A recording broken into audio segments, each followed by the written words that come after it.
posiciono favorável ao veto do prefeito, né, afirmando que na última discussão dessa matéria nessa casa, eu votei contra as emendas, única e exclusivamente porque as coisas elas não se resolvem de uma hora para outra e a gente entra no país das maravilhas.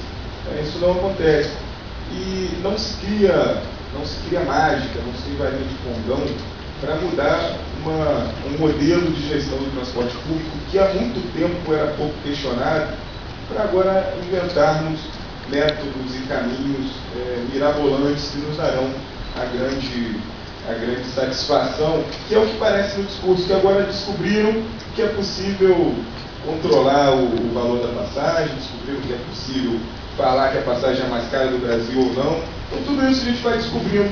Isso é bom porque é sinal de maturidade. Agora a maturidade maior é entender que nesse momento que o Macaé está vivendo, a gente precisa fortalecer as iniciativas que valem a pena para o cidadão. Senão a gente fica girando em círculo e não avança. Porque fica parecendo, vereador Amaro, não foi especificamente para a sua emenda, porque o senhor, quando fez a emenda, o senhor deixou muito claro para todo mundo, quando a gente discutiu os vetos, de que votaria a favor da sua emenda e contra o veto. Agora não dá para a gente ficar fazendo política com as pessoas sem saber onde estão.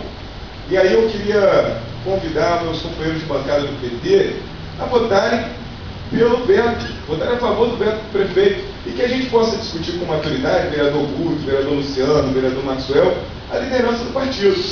Eu acho que a gente tem que avançar enquanto bancada e não dá para ficar à mercê de gente querendo fazer plateia e ganhar aplauso. Então a gente não vai tolerar isso de maneira nenhuma, entendendo que esse governo é fundamental para o desenvolvimento da cidade, que há tanto tempo ninguém falava nada, e agora a gente está vendo que a gente querendo tumultuar.